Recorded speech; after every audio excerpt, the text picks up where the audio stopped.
Permit मिलता है तो इजराइल में जाते हैं, चारों तरफ से कटीली तार से और कैरेंट दिया हुआ है, घेर दिया है, जिसको लोगों ने हमास वाले ने तोड़ा भी है कई जगह। और परमिट देते हैं, वहां रह नहीं सकते, वहां से लौट करके इनको आना था।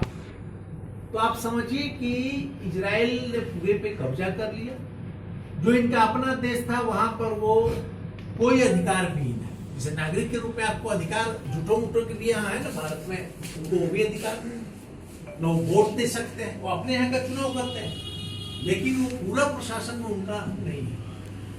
तो ये पूरी स्थिति में ये है कि समझिए कि जो विकसित लोग था, जिनको ला के साम्राज्यवाद, अमेरिकी साम्राज्यवाद के ये पे खास करके वहां बसाया गया, उन लोगों ने जो वहां के पहले के बासिंदा जो हजारों साल से वहां रह रहे थे, उनको मार के फिर से भगा दिया। और ऐसा ये मत समझिए कि ये अंग्रेज लोग या अमेरिकन लोग जो है सो पहली बार कर रहे हैं। खुद अमेरिका में ये जो ब्रिटेन के लोग हैं जाकर के बसे हैं, और अफ्रीका के कई देशों में ये लोग जाके बसे हैं, और वहां के लोगों को किनारे ढकेल के वहां की जमीन भी कब्जा किए हैं, और वहां के मूल निवासी की पिटाई भी की है। जैसे रेड इंडियन को अमेरिका और ऑस्ट्रेलिया के मूल निवासी को खदेड़ दिया। तो इनका ये जो विकसित लोग रहे, इनका साम्राज्यवादी आकांक्षा के रूप में जो बाद के मजदूर बनते हैं या काम करने वाले बनते हैं, उनके साथ व्यवहार किया जाता है। उनका कोई ऐसे आपके यहाँ खूब राष्ट्रवाद किया जाता है, क्योंकि मोदी उनका समर्थन अभी इजराइल का किया।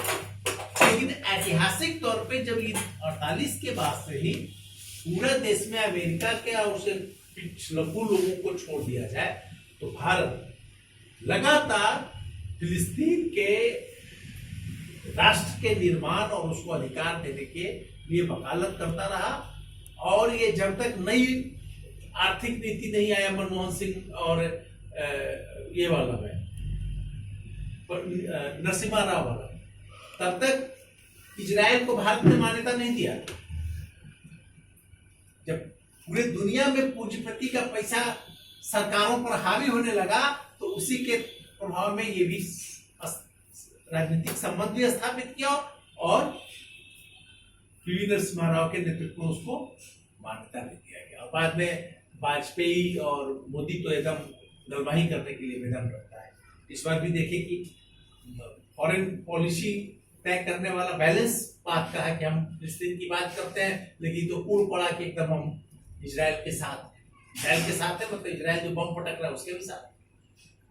तो ये एक स्थिति है, क्योंकि इस घटना से अपने देश की भी शासक को आपको समझना कि कैसे जो पैसे वाले लोग हैं, साधन वाले लोग हैं, जो दूसरे के साधन को हड़प लेते हैं चंद लोग, वो पूरी दुनिया में हड़पने वाले के पक्ष में खड़े होते हैं।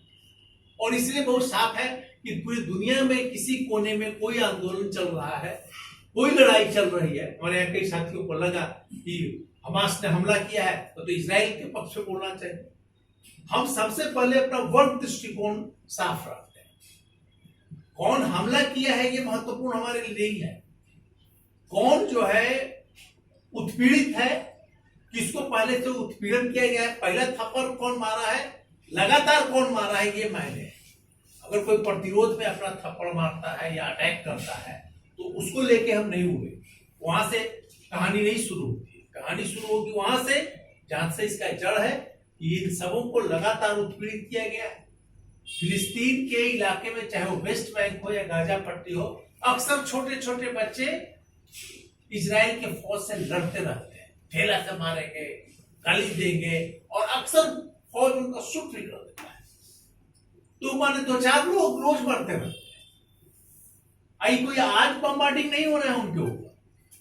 अब तक इतिहास में 1 दर्जन बार से ज्यादा तहस नहस कर दिया गया है, लेकिन मेहनती लोग हैं, लड़ने वाले हैं। और ये बात देखिए, बात मानना पड़ेगा कि जो कौम लड़ते रहता है, जो आबादी चाहे मजदूर हो या किसान हो, उसको रोता है, गाता है अपने बच्चों के लिए, अपने परिवार के लिए, लेकिन वो लड़ाई होना चाहेगा। तो फिलिस्तीन इस मायने में बहुत ही बहादुर समाज है, जिसने कि अपने राष्ट्र के लिए, राष्ट्र के निर्माण के लिए लड़ाई लड़ता रहा है। और इसीलिए हम हर तरह के आतंकी हमले की निंदा करते हैं, लेकिन हम ये जरूर देखेंगे कि बड़ा आतंकी कौन है।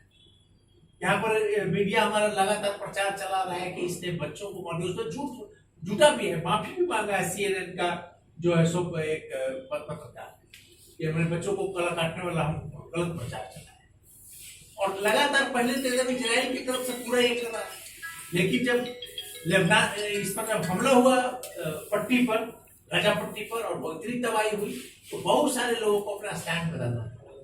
खुद यूएनओ जो पूरी दुनिया का जो शासन करने वाला देश संस्था है, उसको भी बोलना पड़ा उसके इजराइल के खिलाफ। फ्रांस का और कई देशों में लाखों लोगों का प्रदर्शन हुआ। तो इस नजरिए से देखना है कि इजराइल कैसे इनके ऊपर लगातार हमला किया है, और इनकी आतंकी हमला नहीं, आतंकी हमला हुआ कि एक कर दिए लगा के फुस हो, ये तो युद्ध चला रहा है लगातार, टैंक पर ये पर कर रहा है, जैसे यूक्रेन और रशिया में चल रहा है, ये भी चलेगा, लंबा चलेगा, और पिछले समझिए कि 50 साल से चल रहा है। जब ताकत होती है तो अपनी जमीन को पाने के लिए हमला करता है, क्योंकि स्टेट है तो हमला करना ही पड़ेगा।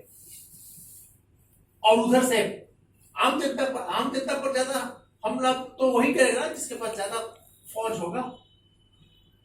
तो ये इस नजरिए से इसको देखा जाना चाहिए कि न्यायपूर्ण कौन है, क्या दूसरे को हड़प लेना, तबाह कर देना, दूसरे को अधिकारों से वंचित कर देना, ये न्यायपूर्ण है, या अपने अधिकार के लिए, अपनी जमीन के लिए, अपने काम के अधिकार के लिए, अपने सरकार चुनने के अधिकार के लिए, अपना शासन के लिए चाहत रखना, मांग करना और उसके लिए लड़ना, ये है। अब उसमें सवाल है कि जब एक तरफ एक बड़ा हिंसक हमला हो रहा है तो उसके प्रतिरोध में हम फौज भी बना है, दुनिया में क्रांतियां फौज से ही हुई है, और उसमें बहुत सारे